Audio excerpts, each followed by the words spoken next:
नमस्कार दोस्तों, मैं किस्साबाज वाला लेकर आया हूँ विश्व विख्यात लेखकों की कहानियों का गुच्छा।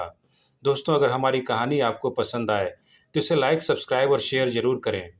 तो आइए बिना देर किए शुरू करते हैं आज की कहानी। कहानी का शीर्षक है मिलावट। इसे लिखा है सादत हसन मंटो ने। अमृतसर में अली मोहम्मद की मनियारी की दुकान थी। छोटी सी, मगर उसमें हर चीज़ मौजूद थी। उसने कुछ इस करीने से सामान रखा था कि ठूसा ठूसा दिखाई नहीं देता था। अमृतसर में दूसरे दुकानदार ब्लैक करते थे, मगर अली मोहम्मद वाजिबी नर्ख पर अपना माल फरोख्त करता था। यही वजह है कि लोग दूर दूर से उसके पास आते और अपनी ज़रूरत की चीज़ें खरीदा करते। वो मजहबी किस्म का आदमी था। ज़्यादा मुनाफा लेना उसके नज़दीक गुनाह था। अकेली जान थी, इसलिए उसके लिए जायज़ मुनाफा ही काफ़ी था। सारा दिन दुकान पर बैठता, ग्राहकों की भीड़ लगी रहती। उसको बाअज़ औकात अफसोस होता जब वो किसी ग्राहक को सनलाइट साबुन की एक टिकिया न दे सकता या कैलिफोर्नियन पॉपी की बोतल, क्योंकि ये चीज़ें उसे महदूद तादाद में मिलती थीं। ब्लैक न करने के बावजूद वो खुशहाल था। उसने 2000 रुपये पस अंदाज कर रखे थे। जवान था। एक दिन दुकान पर बैठे बैठे उसने सोचा कि अब शादी कर लेनी चाहिए। बुरे बुरे ख्याल दिमाग में आते हैं।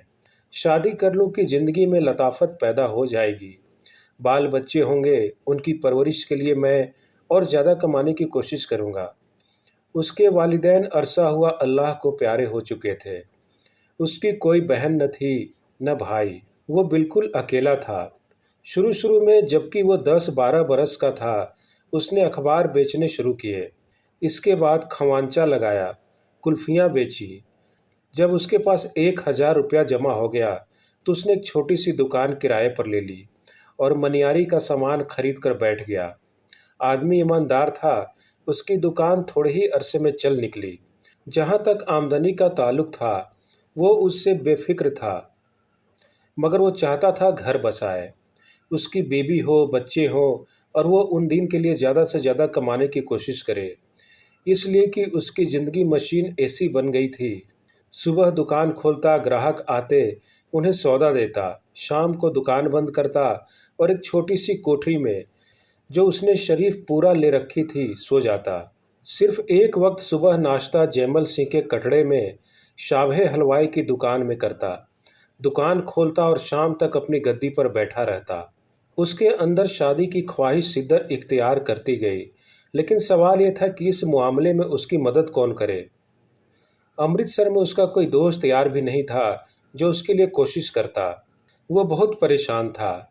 शरीफपुरा की कोठरी में रात को सोते वक्त वो कई मर्तबा रोया कि उसके माँ बाप इतनी जल्दी क्यों मर गए, और उन्हें कुछ नहीं तो इसलिए जिंदा रहना चाहिए था कि वो उसकी शादी का बंदोबस्त कर जाते।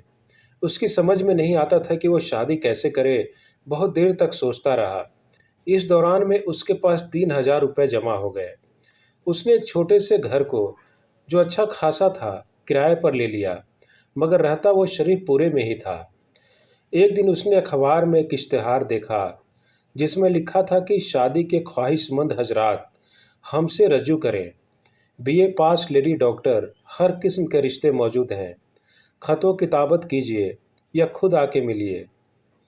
इतवार को वो दुकान नहीं खोलता था। उस दिन वह उस पते पर गया और उसकी मुलाकात एक दाढ़ी वाले बुजुर्ग से हुई।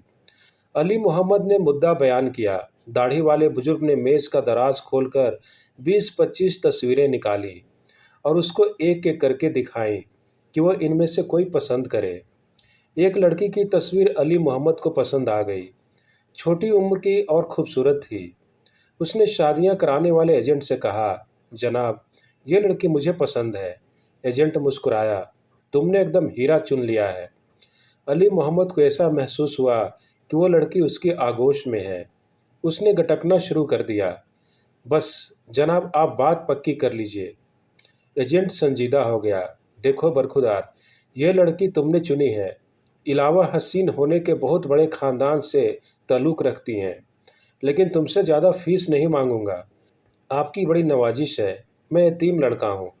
अगर आप मेरा ये काम कर दें तो आपको सारी उम्र बाप समझूंगा। एजेंट के मोछों भरे होठ पर फिर मुस्कुराहट नमूदार हुई। जीते रहो, मैं तुमसे सिर्फ 300 रुपये फीस लूंगा। अली मोहम्मद ने बड़े मुतशक्किराना लहजे में कहा।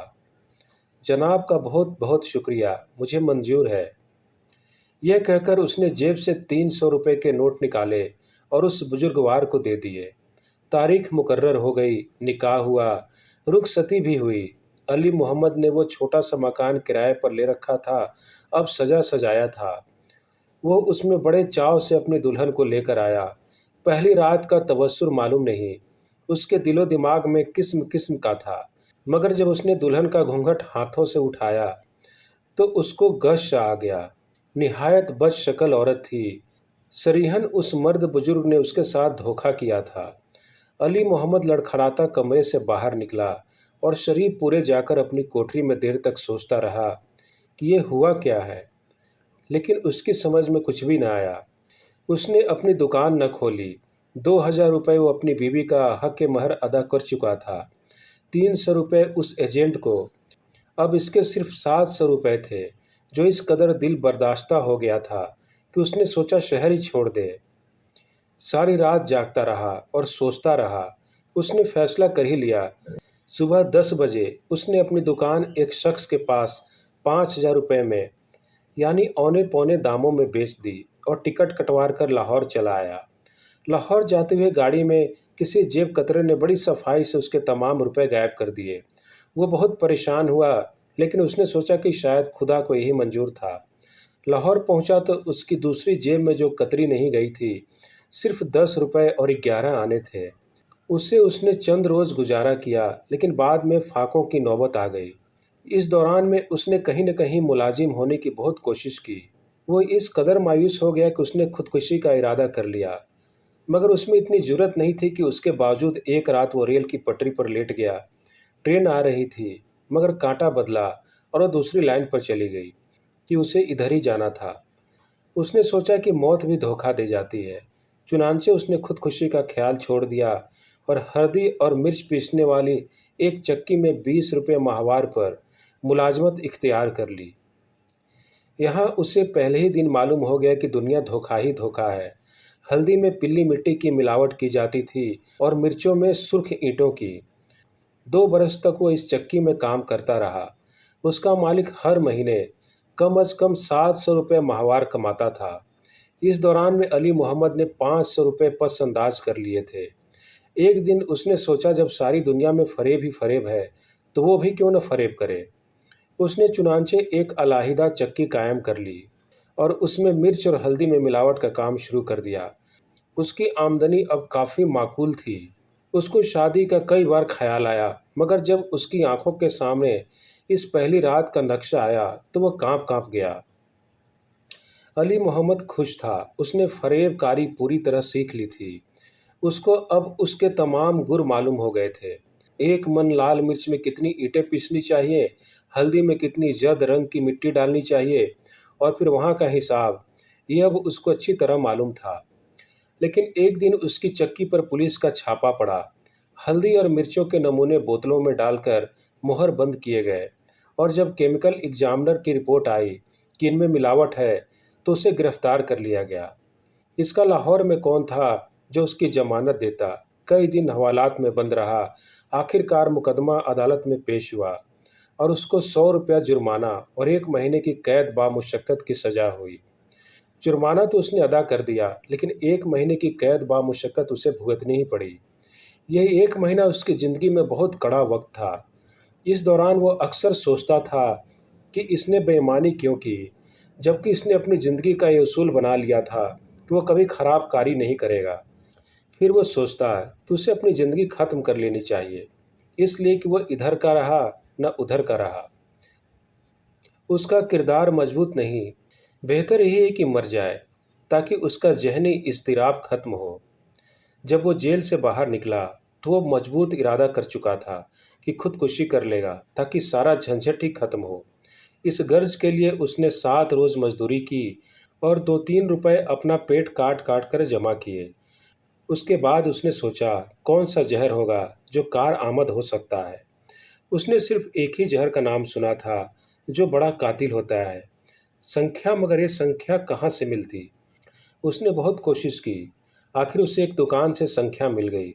उसने ईशा की नमाज पढ़ी, खुदा से अपने गुनाहों की माफ़ी मांगी कि वो हल्दी और मिर्चों में मिलावट करता रहा। फिर रात को संख्या खाई और फुटपाथ पर सो गया। उसने सुना था कि संख्या खाने वालों के मुंह से झाग निकलते हैं, तशनूज के दौरे पड़ते हैं, बड़ा कर्ब होता है। मगर उससे कुछ भी न हुआ। सारी रात वो अपनी मौत का इंतजार करता रहा, मगर वो न आई। सुबह उठकर वो उस दुकानदार के पास गया जिससे उसने संख्या खरीदी थी और उससे पूछा, भाई साहब, ये आपने मुझे कैसी संख्या दी है कि मैं अभी तक मरा नहीं? दुकानदार ने आह भर के बड़े अफसोसनाक लहजे में कहा, क्या कहूँ भाई, आजकल हर चीज़ नकली होती है या उसमें मिलावट होती है। धन्यवाद।